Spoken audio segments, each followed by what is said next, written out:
2014년 성탄절, 우리 가족은 영화 국제시장을 관람했다. 여느 사람들처럼 나도 영화를 보며 내내 눈물을 흘렸다. 저 영화는 주인공 덕수의 이야기가 아니라 바로 내 지난 일을 영화로 만들었구나 하는 생각이 머릿속에서 떠나질 않았다. 덕수가 흥남철수 때 피난왔고 월남에 근로자로 간 것 말고는 나의 지난 경험과 똑같았기 때문이다. 나는 김포 반도 최전방에서 피난왔고 월남에는 전투 보병으로 참전한 것이 다를 뿐 믿을 수 없을 정도로 영화의 줄거리가 내 삶과 똑같았다. 그래서인지 영화 상영 내내 남들보다 더 많은 눈물을 흘릴 수밖에 없었다. 나는 1944년 경기도 김포에서 출생을 했다. 가난한 농부의 9남매 중 6째로 태어나 지금 한국 나이 72살이 됐다. 부모님은 그 어렵고 힘든 격동의 시대를 사시면서 우리 9남매를 하나라도 잃어버리지 않기 위해서 피나는 사투를 벌이며 그 시대를 사시다 결국 한쪽 눈을 실명하신 채 1986년 한많은 세상을 뒤로하고 떠나셨다. 그런 아버지의 희생과 자식에 대한 헌신적인 사랑으로 우리 9남매는 지금까지 온전히 살아남을 수 있었다. 당시 우리 가족은 끼니를 거르는 날이 다반사였지만 부모님은 큰형과 나를 중학교까지 공부를 가르쳤다. 왜 중학교밖에 못 가르쳤냐는 원망 어린 마음은 생각조차 해본 적이 없다.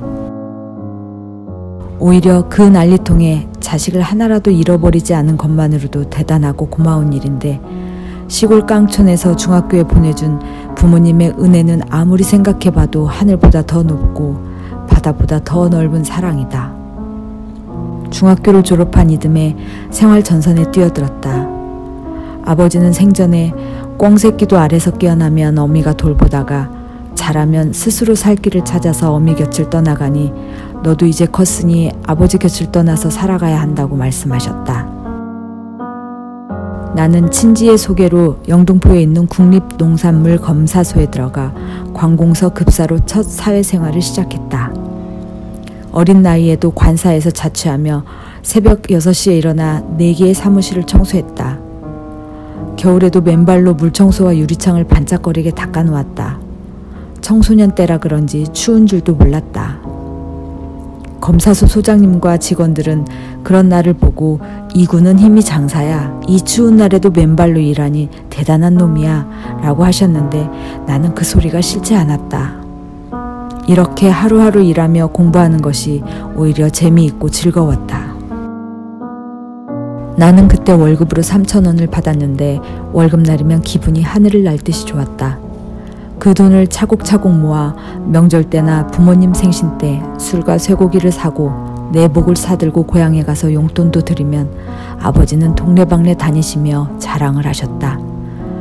그리고 나이 많은 어르신들을 모시고 우리 아들이 사온 것이라며 꼭 대접을 해드렸다. 그 모습에 어깨가 으쓱해져서 한눈 팔지 않고 더 열심히 일했다. 취직한 지 1년이 지나자 배운 것도 많고 요령도 생겼다. 급사에서 시험 보조원으로 승급됐지만 하는 일은 같았다. 직원 월급이나 물품 대금 수령 등 은행 업무가 추가됐다. 새로운 임무가 주어질 때마다 믿어주고 인정해주는 것 같아 기분이 좋았다. 그렇게 3년이 지나자 1965년 3월에 군 입대 영장이 나왔다. 사표를 내고 검사소를 떠나는 날 직원들은 큰 길까지 따라오면서 제대하면 또 만나 같이 일하자며 눈물로 배웅해 주었다. 그러고 보면 그곳에서 성실히 근무하고 떠난 것 같았다. 삼촌이나 큰형님 같은 분들과 근무하면서 관공서의 많은 업무도 배우고 책이나 신문을 닥치는 대로 읽으며 공부도 했다.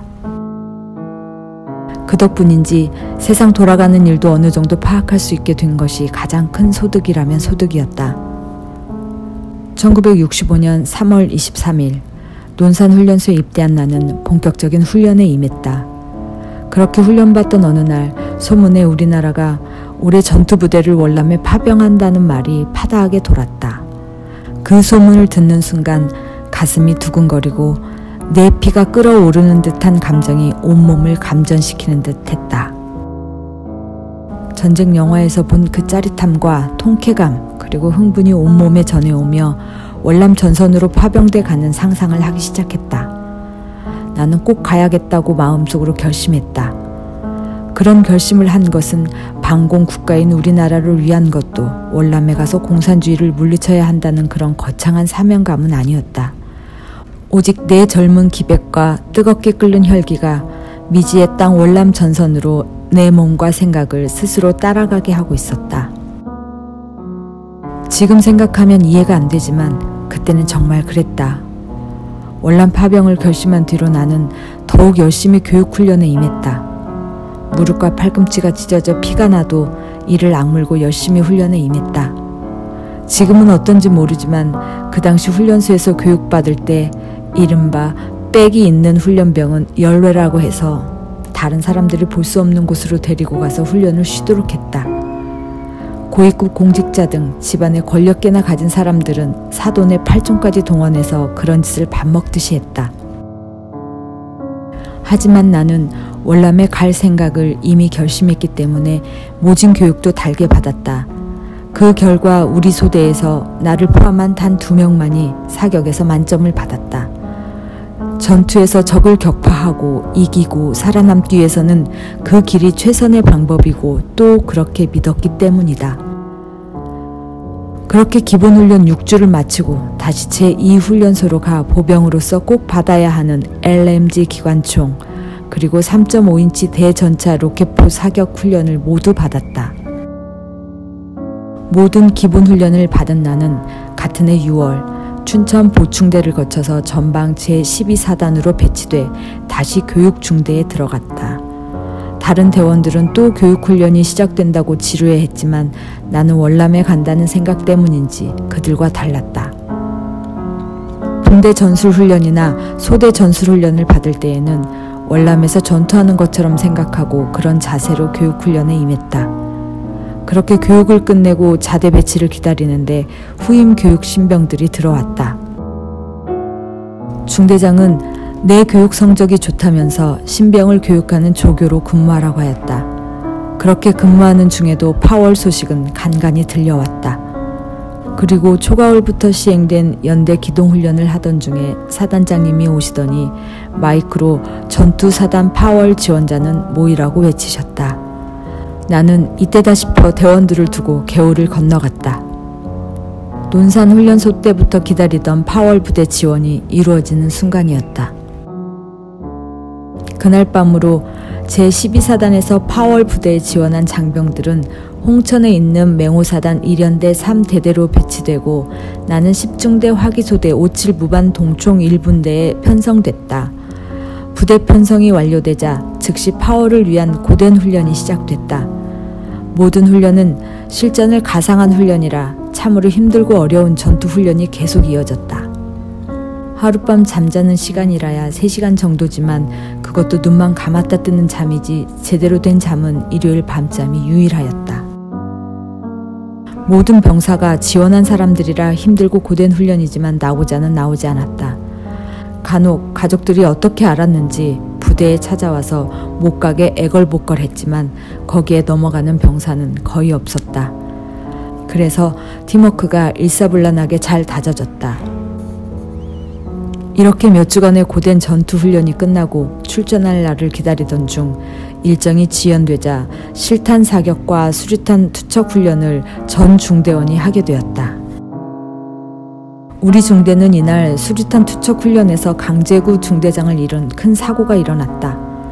내 분대원이 잘못 던진 수류탄을 되받아 던지려다 그만 실패하자 중대장은 당신 자신의 몸으로 수류탄을 덮쳐 수많은 중대원의 생명을 구해낸 후 살신성인의 숭고한 희생정신을 본보기로 남기시고 산화하셨다. 바로 내 옆에서 일어난 고 강재구 중대장의 살신성인은 생각할수록 안타깝고 슬픈 일이었지만 그분이 보여주신 희생정신은 나에게 군인으로서 책임과 희생이 무엇이고 어떤 것인지를 똑똑하게 보고 느끼게 해준 사건이었다. 그 사고가 계기가 되어 우리 제3대대는 그분의 숭고한 희생정신과 참 군인 정신을 기리고 계승하고자 제구대대로 명명되어 맹호사단 제1연대 제구대대로 새롭게 탄생하였다. 비록 같이 월남 전선으로 출전해 전투하지 못했지만 잠시나마 위험있고 인자한 큰형님 같은 참 군인 강제구 대위를 중대장님으로 모셨던 나는 크나큰 자랑이 아닐 수가 없다. 우리 제구대대는 슬픔과 아쉬움을 뒤로 남긴 채 강원도 홍천 기지를 떠났다. 1965년 10월 12일 모래바람이 부는 서울 여의도 비행장 드넓은 활주로 위에서 박정희 대통령과 내외 귀빈들, 수많은 서울 시민을 모시고 장엄한 열병과 분열식을 거행하고 환송을 받으며 부산항을 향해 떠났다. 부산까지 가는 큰 역마다 수많은 국민들이 모여서 떠나는 맹호 용사들을 환송해 주었는데 우리 부대는 목이 터져라고 군가를 부르며 그분들께 감사 인사를 대신했다. 부산에 도착한 새벽 우리 부대는 시민들의 환영을 받으며 거대한 미 해군 수송함에 승선해 하룻밤을 잤다. 이날 이후 일주일간의 긴 항해 끝에 우리 부대는 10월 23일 오전에 퀴논항 근처로 추정되는 모래 벌판에 억수같이 쏟아지는 비를 맞으며 역사적인 상륙을 했다. 그리고 차량과 열차를 번갈아 타고 어느 지역에 도착해 보니 그야말로 말로만 듣던 처음 보는 정글이 우리를 기다리고 있었다. 중대장 명령으로 나지막한 정글 고지를 올라갔다. 한밤중이 되자 비는 더욱 쏟아지고 모기와 개미떼가 벌떼처럼 달려들기 시작했다. 전방 산간 계곡에는 포탄이 날아와 터지는 소리가 계속해 들려오고 언제 적이 나타날지 모른다는 불안감에 온몸이 소름 끼쳐왔다. 순간 이제 내가 죽을 곳에 찾아왔구나는 생각이 들며 여기가 지옥이지 지옥이 따로 있는 게 아니구나. 아이고 하느님, 내가 무슨 죄가 크다고 이런 지옥에 오도록 했나요? 라며 엉뚱하게도 월남에 온 핑계를 보지도 못한 하나님한테 해댔다. 그렇게라도 위안을 찾으려 했다. 칠흑같이 캄캄한 밤중에 비는 계속 쏟아지고 고지 위에서 길을 잃은 우리 소대는 막다른 공포 속에 빠져들었다. 설상가상으로 중대 본부에서는 고지 아래로 원대 복귀하라는 명령이 무전으로 내려왔다. 터질 것 같은 긴장 속에 60여 명의 소대원의 운명을 책임진 소대장의 비장한 한마디인 우리 이렇게 된 이상 죽으면 같이 죽고 살면 같이 살자는 말을 듣는 순간 온몸에 다시 소름이 쫙 끼쳐오며 30발 탄창을 장전한 M2 카빈총을 꽉 잡은 손이 부들부들 떨렸다. 아, 그래, 이것이 내 운명이구나. 하지만 어떡하랴, 내가 여기에 이렇게 와 있는 걸. 하지만 여기서 이렇게 죽을 순 없지. 죽지 않으려면 내 앞에 닥친 이 현실을 뚫고 나가자. 나는 절대 죽지 않을 거야. 나는 스스로에게 최면을 걸듯 계속 말했다. 이런 생각을 하고 나자 두려움과 공포감이 다소 가라앉았다. 고국에서 힘들게 훈련받던 일들과 고 강제구 중대장의 흐릿한 영상이 스쳐갔다. 그리고는 가슴속에서 뜨거운 뭔가가 꿈틀거리며 감정이 차분하고 대담해지는 듯했다. 이렇게 시작된 월남 전선 생활은 국가와 맹호부대, 특히 제구대대의 명예를 양 어깨에 짊어지고 내 젊은 혈기를 마음껏 발산하며 하루, 이틀, 그리고 일주일, 한 달이 지나갔다. 드디어 1966년 1월 5일 밤, 베트콩과 첫 전투가 벌어졌다. 그동안은 전선 적응과 소규모 수색과 매복 작전에서 약간의 적과 우연히 만난 경우는 있었지만 그날 밤은 중대 전술 진지 철조망까지 침투하려는 적과의 교전이었다. 수많은 기관총탄과 소총탄이 매서운 소리를 내면서 중대 전술 진지 안으로 쏟아져 들어왔다. 비상 나팔 소리와 함께 전 중대원들은 즉각 진지에 투입되어 치열한 총격전이 벌어졌다. 나중에는 화기소대 60mm 박격포가 조명탄과 소탄을 발사해 적의 진지 침투를 물리쳤다. 그날 밤 적의 기습을 물리친 요인으로는 전 중대원들의 즉각적인 응정과 중대장의 신속한 상황 판단으로 아군 피해 없이 적을 물리친 것 때문이 아닌가 판단된다. 이날의 전투를 시작으로 우리 중대는 점차 작전 반경이 넓어지고 방어 중심에서 공세 중심으로 나가기 시작했다. 급기야 일주일이 지난 13일 밤에는 적의 82mm 박격포 공격을 받기 시작했다. 중대 전술 진지 안으로 날아와 터지는 적의 박격포탄은 무시무시한 폭음과 흙먼지를 휘날리며 장렬했다. 우리 분대 진지 가까이 날아와 터지는 포탄의 폭음으로 고막이 터지는 듯 그야말로 공포의 한순간이 계속됐다. 중대에 증강되어 온 아군의 81mm 박격포도 적의 예상 박격포 진지를 향해서 포격해댔다. 얼마간의 숨막히는 포격전이 계속되다 한순간 침묵이 흘렀다. 포격전이 끝나자 대원들은 그때야 서로 얼굴을 쳐다보며 휴, 이제 끝났나? 나는 살았구나. 긴 안도의 숨을 내쉬며 잠자는 벙커로 모여들었다. 이런 고비고비를 넘기면서 나는 더욱 단련되고 용감한 군인이 되어갔다. 이렇게 전선 생활을 하는 사이 나는 나도 모르게 육체적으로나 정신적으로 강건해지고 대담해져 갔다. 이런 전투 경험이 이어지는 상황이 간간히 계속되며 2월이 지나고 3월이 되자 대규모 공격 작전이 기다리고 있었다. 1966년 3월 23일 드디어 우리 제구대대 전체가 8월 사상 최대 규모인 사단급 작전인 맹호 5호 작전에 주력으로 출전하게 된 것이다. 작전을 며칠 앞둔 어느 날 제구대대가 야지에서 집결해 만반의 출전 태세를 갖추고 작전 투입을 기다리고 있었다. 그때 주월 한국군 총사령관이신 최명신 장군이 적지 한가운데로 헬기를 타고 와 장병들을 격려했다.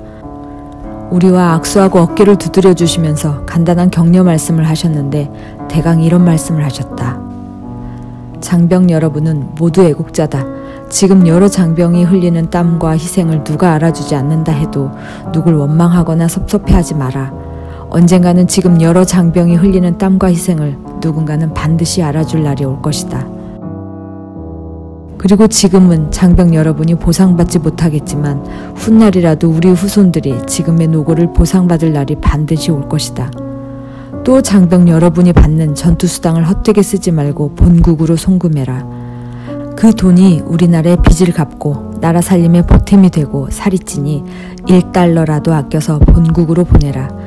끝으로 국가와 국군의 명예를 지키는 용맹스러운 맹호 용사가 되자. 그 말씀을 듣는 순간 나는 가슴에서 무언가 확 들어오는 느낌이 들었다. 젊은 혈기와 기백으로 멋모르고 월남전선에 지원해 왔지만 내가 미처 생각 못했던 임무와 그 결과로 조국의 발전에 이바지하고 있다는 사실을 알게 되니 가슴이 벅차왔다. 사령관과 악수하고 격려의 말씀을 듣고 나자 대원들의 사기는 하늘을 찌르는 듯 높았다. 나는 이런 사령관 휘하에서 맹호 5호 작전 같은 큰 전투에 참전하는 것이 자랑스럽고 영광이라고 생각했다. 내 목숨값과 같은 전투수당 하루 1달러를 꼬박꼬박 모아 아버지께 보내드린 것이 집에만 도움이 된 것이 아니라 나라에도 도움이 되고 유용하게 쓰인다니 자부심도 생기고 기뻤다. 두근거리는 마음으로 긴장된 밤을 지낸 3월 23일 맹호 5호 작전 D-Day가 드디어 밝아왔다. 새벽 2시에 적진 침투가 은밀하게 시작되고 5시 넘어서 공격 대기선에 도달했다. 우리 중대는 아군의 어무 포격 속에 숨을 죽이며 공격 명령을 기다렸다. 날이 밝아오고 공격 목표 지점이 눈에 들어왔다. 그리고 6시 중대장으로부터 각 소대 목표 지점을 공격 점령하라는 명령이 떨어졌다. 나는 제1소대에 배속되어 소대 진출 방향으로 57mm 무반동 직사화기로 사격을 시작했다. 소대별로 공격이 시작되고 적과 치열한 총격전이 벌어졌다. 우리 중대는 맹렬한 아군 포격을 지원받으며 목표 지점을 향해서 한 발 한 발 전진에 들어갔다. 때로는 미군의 폭격과 무장 헬기들의 엄호를 받기도 했다. 우리 분대 방향으로 적의 기관 총탄이 수없이 날아와 내 주위 여기저기에 물방울을 튀기며 떨어졌다. 우리 57mm 분대는 눈뚝 밑에 납작 엎드렸지만 오금이 저려왔다. 아군의 포격과 피하간 총격 소리로 땅이 뒤집히는 듯했다. 검붉은 화염과 매캐한 화약 냄새가 사방에서 뒤덮여왔다. 공포와 두려움이 밀려왔지만 목표 지점에 명중탄을 쐈을 때에는 통쾌감도 느껴졌다. 12사단 교육대와 홍천 훈련장에서 훈련받은 대로 우리 분대가 어모 사격을 하면 소대가 전진하고, 소대가 전진해 어모 사격을 해주면 우리 분대가 전진해 가면서 최초 목표 지점을 점령했다. 그러나 거기가 끝이 아니었다. 다음 목표가 기다리고 있었다. 그야말로 숨막히는 접전이 벌어지기도 하고 희생도 뒤따랐다. 지금 내가 치르는 이 전투가 국가를 위함도 아니요, 나라 살림에 보탬이 된다는 그런 생각은 할 틈도 없었다. 오직 공포와 두려움 속에 초긴장된 상태에서 살기 위해 명령에 따라 움직이는 군인일 뿐이었다. 밤이 되면 공포감이 더 커지고 나도 전사하거나 다치지는 않을까 하는 두려움에 사로잡혀 마음이 무겁고 고통스럽기까지 했다. 이튿날 해가 뜨면 그 두려움과 공포심은 가벼워지지만 대신 뜨거운 태양과 갈증이 우리를 괴롭혔다. 하루에 한 번 헬기로 공수되는 탄약과 식량, 식수가 오지만 식수는 턱없이 부족했다. 갈증을 해소하기 위해서 틈틈이 겨울물과 야저수물로 목을 축이며 버텨냈다. 이런 생사의 격전지에 보급 헬기편으로 유문편지도 함께 왔다. 나에게 유문편지가 배달된 날에는 언제 전투의 공포감과 두려움이 있었냐는 듯 긴장감들이 눈 녹듯이 사라졌다. 치열했던 월남 전선에서 크고 작은 전투 임무를 기적과 같이 무사히 마치고 1967년 4월에 귀국, 9월에 만기 전역했다. 막상 제대해보니 집안 형편은 좀 나아진 듯 했지만 농촌에서 여유있게 살기를 기대하기는 어려운 처지였다. 그러던 1968년 봄에 어느 기관에서 편지가 와 읽어보니 월남 참전 전투 경험자를 모집하니 빨리 응모하라는 내용이었다. 어디든 취직을 하려던 참이라 곧바로 가서 응모 원서를 적어냈더니 맹호부대 제구대대 출신이라고 그 자리에서 합격이 결정되었다. 원서를 낸 지 얼마 안 돼 소집 장소에 갔더니 철도청이었다. 그곳에서 철도청 소속 무장청원 경찰이라는 직책을 받고 즉시 한강철교를 경비하는 임무를 부여받고 주야로 근무했다. 당시 국내 상황은 121 청와대 습격 사건이 일어난 뒤라 전국의 무장 공비들이 난파되어 국가의 주요 시설을 노리던 때였다. 국가에서는 그들을 상대하기 위해 파월 전투 경험자가 적격이라고 판단해서 예비역 참전 경험자를 모집하였고 나도 그 중에 한 명이 됐다. 그렇게 선발돼 경춘선 강촌 구간 철교와 터널을 지키라는 전출 통보를 받게 되었다. 가진 것 없는 집안에 학벌도 없는 나로서는 두말 없이 강촌으로 가야 했다. 막상 가보니 산골인 강촌 철교와 터널 구간은 눈 뜨면 산과 계곡이 병풍처럼 펼쳐 있어서 하늘만 보이는 곳이었다. 그래도 주말이면 경치가 수려해 관광객들이 많이 몰려와 그나마 위안이 되었다. 나는 대원 5명을 거느린 초소장을 맡았다. 지급받은 M2 카빈총 6정과 실탄 360발로 무장하고 월남 전투를 경험 삼아 공비 침투 예상 지점에 야간이면 잠복과 경계를 철저히 하며 경비 임무에 최선을 다했다. 만약의 상황에 대비해 가까운 군부대와 파출소에 연락망도 구축했다. 어느 날 철도청장님의 초도순 씨가 불시에 닥쳤다. 그분은 파월 군수 참모장 출신이라 나는 군대식으로 준비해둔 5만 분의 1 지도와 상황판을 들고 강촌 철교와 터널 경비 상황과 무장 공비들의 예상 침투로 유사시 인근 부대와 파출소의 지원 요청 방법, 무기 관리와 직원들의 군 출신과 참전 경력 등을 소상히 큰 목소리로 보고했다. 보고가 끝나자 청장님은 깜짝 놀라시며 야 대단하다. 이렇게 준비하고 근무하다니 안심이 된다. 최고다. 지금껏 중앙선과 경춘선 순시하며 본부에서도 이런 상황판을 못 봤는데 이런 작은 초소에서 완벽하게 준비하고 경비하다니 놀랍다며 침이 마르게 칭찬을 했다.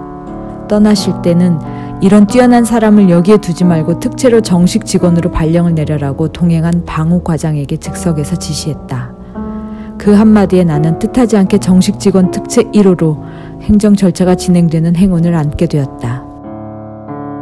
행정 절차가 진행되는 도중 어느 날 우연히 파독 광부 모집을 한다는 해외개발공사 명의로 된 신문을 보게 되었다.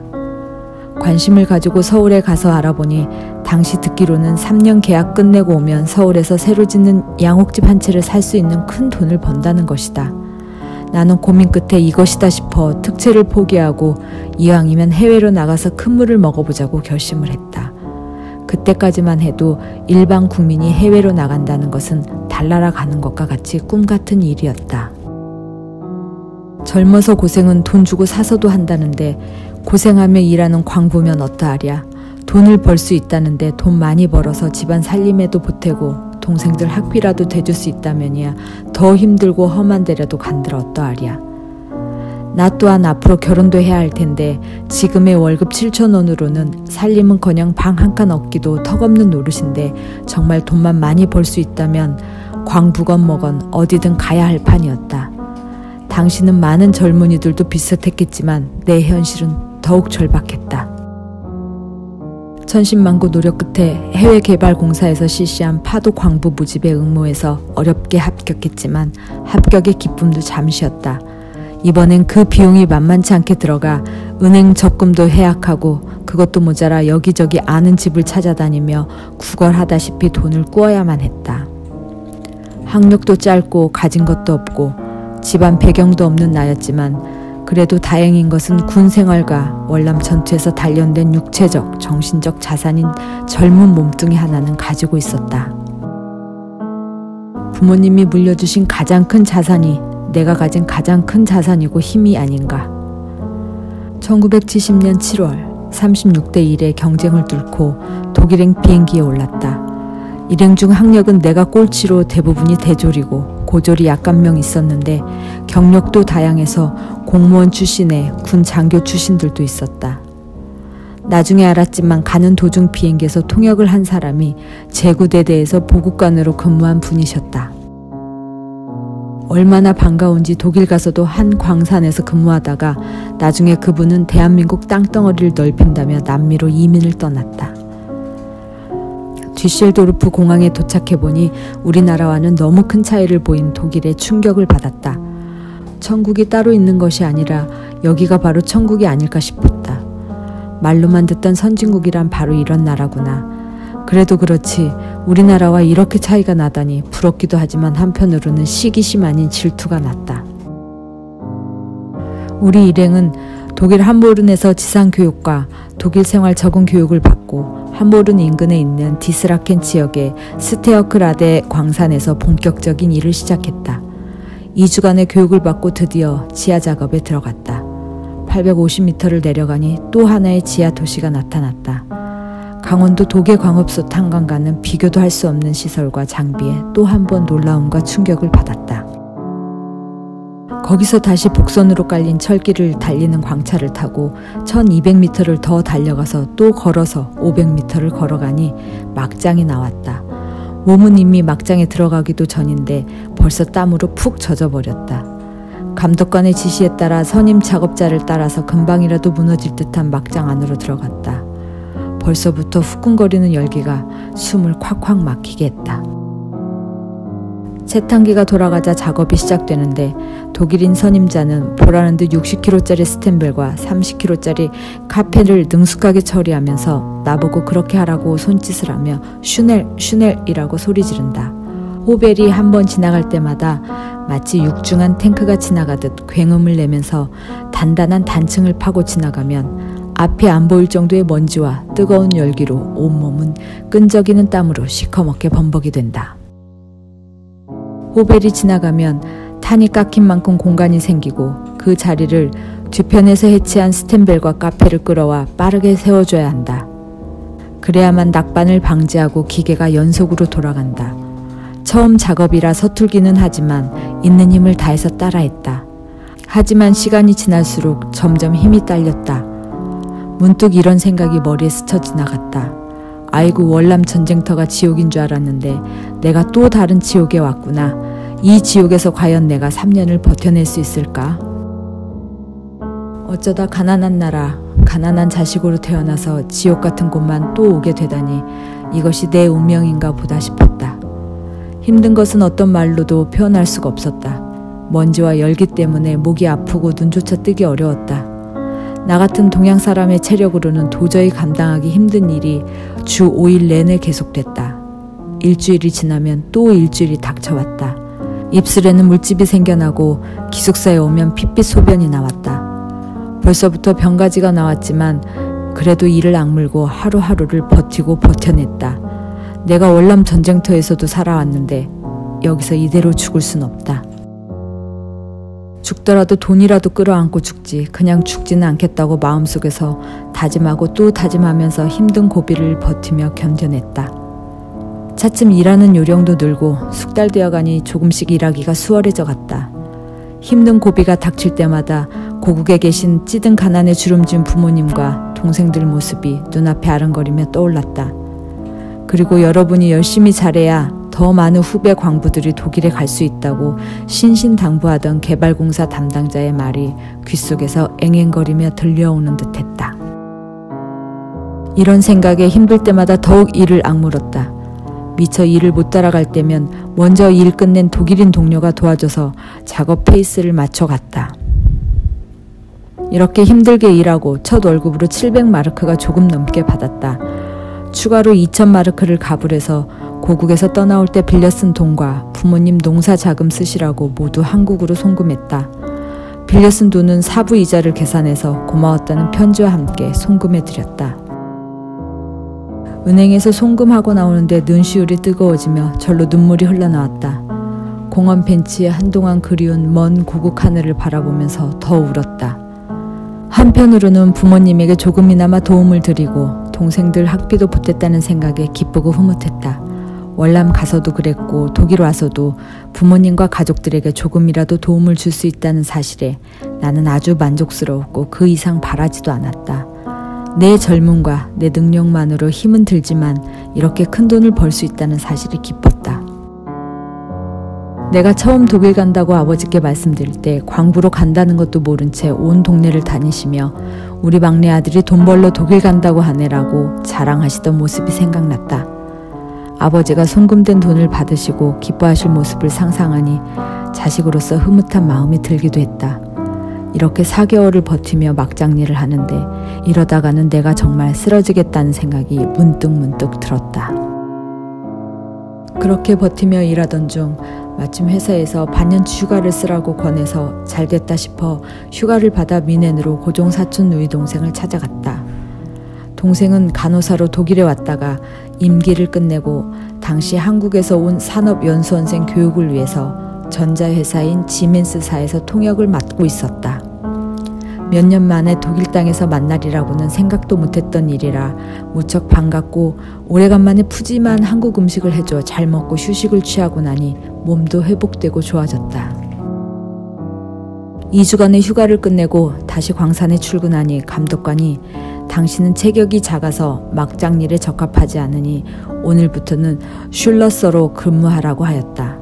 그리고 폴란드 출신 마이스터 밑에서 일을 배우라고 하면서 직책을 채탄부에서 기계공으로 바꿔줬다. 사람이 살아가면서 죽으라는 법은 없다더니 잘 됐다고 생각했다. 그런데 일을 배워보니 급료가 확 줄어드는 것이 흠이면 흠이었다.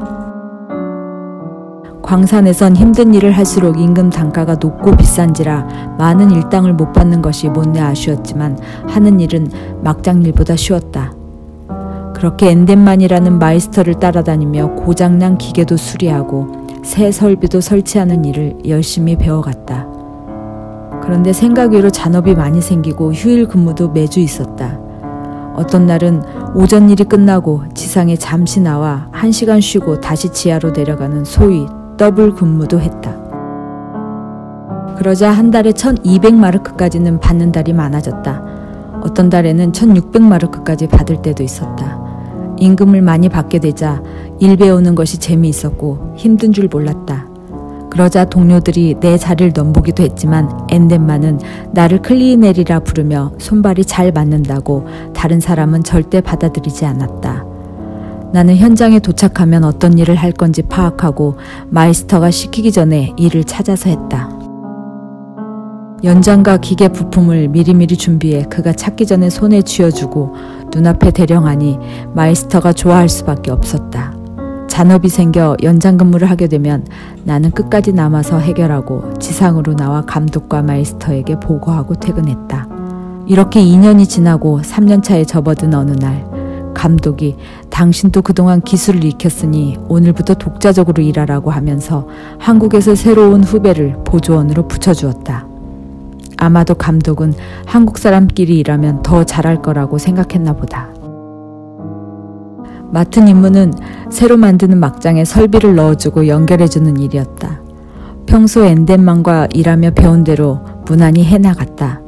그런데 문제는 새로운 한국 후배가 너무 따라오질 못했다. 어떤 때는 살살 달래가며 일을 가르쳐줘도 뒤처지기만 했다.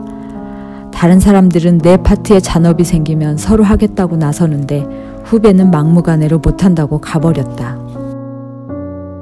작업 중 빵 먹는 시간에 후배가 나한테 하는 말이 더 가관이었다. 선배님 일하는 거 보면 마치 미친 사람 같아요. 보는 사람도 없는데 좀 쉬엄쉬엄 하시면 안 돼요? 여기서 누가 알아주는 것도 아닌데. 그러면서 자기는 어느 인류 고등학교를 나와서 육군 사관학교 다니다가 적성이 맞지 않아 그만두고 외국에 나가기 위해 여기로 왔다는 것이다. 정말 그의 손가락에는 육사 생도들이 끼는 반지가 끼어 있었다. 나는 반지 착용은 광산 작업 규정 위반이니 당장 빼라고 충고를 했다. 그리고 속으로는 내가 미친 것이 아니고 네 놈이 미친 거야. 내가 너라면 어떻게 해서든 육사를 졸업해 한국 땅에서 잘 살지. 이 지옥 같은 곳에서 광부로는 절대 안 오겠다. 이 미친놈 하라며 욕을 해댔다. 이런 나태한 사람과 일한다는 것은 능률도 안 오를 뿐만 아니라 무거운 쇳덩이를 만지는 일이라 매우 위험하다고 판단이 되어 결국 2주 만에 그를 다른 데로 보내고 감독에게 말해 터키 사람으로 교체했었다. 그는 힘도 좋고 내가 시키는 일이라면 뭐든 잘 이해하고 잘했다. 이렇게 3년 계약 기간 동안 일하면서 나는 단 한 번도 결근이나 병가 없이 3년 망근을 했다. 내 자랑 같지만 아마 단언하건대 전체 파독 광부 중에 3년 동안 무결근, 무병가 근무자는 내가 최초요. 나 하나뿐이 아닐까 생각한다. 어찌 보면 미련한 기록 보유자가 아닌지 모르겠다. 내가 왜 이토록 미련스럽게까지 근무했을까? 그때 듣기로는 광산 경영자가 노조위원장에게 다른 나라 사람과 비교하면 한국 근로자들은 병가율이 높다고 말했다는 것이다. 아마 나만이라도 그런 소리를 안 듣기 위해서 버틴 것 같다. 또 개발공사 담당자가 말했던 대로 많은 한국 광부들이 독일에 갈 수 있도록 현장에서 성실히 근무해달라는 당부를 마음속에 담고 일했기 때문에 더욱 노력하지 않았나 생각한다. 그 간부의 말은 많은 근로자를 파독시키면 그만큼의 외화가 들어온다는 뜻이다. 내 개인적인 신념도 그랬지만 파독 직전 외환은행 국장이 와서 이런 말을 한 적이 있었다. 지금 우리나라는 외화가 절대 부족하다. 파독되어 임금을 받으면 아끼고 아껴서 많은 돈을 송금하시라. 여러분이 힘들게 일해서 버는 외화는 국내에서 외국 차관도 갚아가고 아주 기묘하게 쓰인다. 그분의 엄숙하고 진지한 말에 우리는 한순간 숙연해지는 분위기가 되었다. 우리나라가 얼마나 살림이 절박했으면 광부로 떠나는 우리에게까지 그렇게 간절하게 부탁을 했을까. 나는 늘 그런 생각을 하며 한 푼이라도 더 아끼며 3년을 보냈다. 파월 됐을 때에도 작전 중 최명신 사령관께서 오셔서 비슷한 말을 하신 적이 있었다. 그런 마음가짐으로 근무한 것이 3년 무병가, 무결근이었다. 나는 그런 결과에 늘 자부심을 가졌고 스스로 자랑스럽게 생각했다.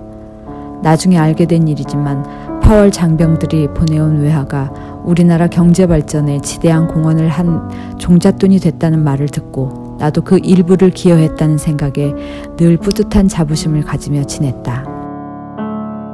한 해 두 해 발전해가는 조국의 모습과 뉴스를 신문을 통해 접할 때마다 기쁘고 흐뭇하고 애국심이 절로 생겨났다.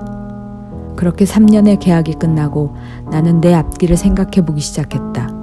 그간 고국에 꽤 많은 돈을 송금했고 부모님은 그 돈으로 작은 밭도 사시고 빚도 청산하고 동생들 학비와 혼수를 장만했다고 하셨다. 하지만 내 수중에 남은 돈은 내가 자립하기에는 턱없이 부족했다. 그래서 이제부터 나는 나를 위해서 돈을 벌어야겠다고 생각했다. 지긋지긋하고 지옥 같은 광산일이지만 돈을 더 벌기 위해 광업소 측에 근무 연장 신청을 요청했다. 노조위원장과 광업소장은 내 3년간 근무 성적표를 보더니 깜짝 놀라면서 그 자리에서 허락하고 시노동청에 추천서를 써주어서 3년간 취업 연장 승인을 받았다. 우리 광산에서 3년 연장 승인은 내가 처음이었다. 시노동청에서도 계약 끝난 사람은 귀국시키는 것이 원칙이었는데 내 취업 3년 연장은 매우 이례적인 조치였다고 노조위원장이 말했다. 나한테는 행운이 된 셈이었다. 그렇게 파독 4년차 근무는 새로 오는 후배 광부를 교육하거나 보조 통역도 하면서 전보다 나은 환경에 근무할 수 있었다. 그리고 1975년 10월에 동료의 소개로 만난 간호조무사와 결혼을 했다. 대사관 노무관을 주례로 모시고 한국 동료와 독일 동료들의 축하 속에 결혼한 우리 부부는 아기자기한 신혼살림을 차렸다. 정말 꿈같은 이런 날이 나에게 오리라고는 상상도 못했던 일이다. 우리 둘은 더욱 열심히 일하고 아끼며 꿈같은 나날을 보냈고 1년 후에는 예쁜 딸까지 얻어서 남 부러울 것이 하나도 없었다. 그렇게 둘이서 일하며 아이 돌보며 파독 6년차가 되자 살림 미천이 어느 정도 모여 우리 부부는 과감히 귀국을 결심했다. 살림을 정리해 배편에 이삿짐을 붙이고 1977년 2월에 귀국을 했다. 귀국한 지 3개월 후에는 점포가 딸린 2층 집을 사서 한국에서 제2의 생활 전선에 뛰어들었다. 서투른 한국 생활이었지만 돈 되는 일이면 뭐든지 하려고 했다. 그러는 사이 아이도 하나 더 생겨 우리는 4식구가 되었다. 아이들의 앞날을 위해서도 열심히 일하며 돈을 모았다. 조그만 식품점을 시작으로 생맥주 치킨점을 해 목돈을 만들고 부동산 붐이 일어나자 건축업에 뛰어들어 적지 않은 돈을 벌었다. 사업 욕심이 일을 크게 벌이다 큰 손실을 보기도 했지만 아이들 대학 학자금과 노후 준비는 어느 정도 해놓았다. 큰 욕심 부리지 않고 이제 살만할 때가 되었나 싶었는데 뜻하지 않게 아내에게 병마가 찾아왔다. 대학병원에 가 검진하니 의사발이 6개월 시한부 췌장암 판정을 받고 눈앞이 캄캄해졌다. 정말 한눈 팔지 않고 목숨까지 내놓으며 열심히 살아왔는데 이제 좀 편하게 살 수 있을까 했는데 어찌 이런 일이 생긴 건지 하늘이 야속하게 느껴졌다. 일반 의료보험이 없던 때라 병원비가 많이 들어갔지만 포기하고 싶지 않았다. 그동안 고생한 아내를 어떻게든 살려보겠다고 아이들 학자금에 모아둔 노후자금까지 탈탈 털어 모두 돼가며 최선을 다해봤지만 아내는 여보 미안해 그 말을 남기고 다시는 돌아올 수 없는 먼 길을 떠났다. 슬프고 원통해 한동안 어찌할지 방황했다. 그러나 간 사람은 간 사람이고 남은 아이들과 살아갈 내 처지가 막막해 길이 보이지 않았다. 남은 건 겨우 25평 아파트 한 채가 전부였다. 다시 마음을 잡고 친척집이나 아는 사람 가게나 사업체에서 닥치는 대로 악착같이 일하고 생활비와 아이들 학비를 벌었다. 그 흔한 관광여행 안 가고 옷 한 벌 안 사입고 버텼다. 그렇게 눈물 없는 세월을 보내며 빚 없이 아이들 대학을 어렵게 졸업시키고 나도 재혼을 했다. 지금도 전처 제삿날이면 전 아내와의 지난 세월을 회상하고 감회에 접곤한다. 어렵던 그 시절 가난한 농부의 아들, 딸로 태어나서 제대로 배운 것도 가진 것도 집안 배경도 없었다. 그러나 나는 단 한 번도 가난했던 부모님이나 못 사는 우리나라를 탓하지 않고 그 어렵고 힘들었던 한 시대를 불태우며 살아왔다고 감히 말하고 싶다. 이제 서서히 사라지고 잊히는 우리 세대지만 질병과 굶주림 그리고 6.25 전란의 아픔과 고통의 한 시대를 이겨나고 자라나서 영광스런 조국 군대와의 초석을 다지는데 우리가 젊음을 불태우며 미력 하나마 기여했다고 생각하니 자부심과 더불어 여한은 없다. 또 사랑하는 나의 조국 대한민국이 있었기에 나라에 보훈할 기회가 있었고 존경하는 우리 부모님이 계셨기에 외국에 나가 돈 벌 수 있는 기회가 주어져 우리는 젊음을 불태우며 그 시대를 살았던 것 아니었던가. 자, 이제는 과거를 고이 간직하고 가자. 다가오는 앞날에 희망이 보이지 않는가. 조국 통일의 위협이 아들, 딸 너희 시대 앞에 다가오고 있는 것을 가슴 벅차게 받아들여라. 그리고 감사하며 기억하라. 젊음을 불태워 연기처럼 사라진 부모의 청춘이 지나간 역사 속에 있다는 사실을.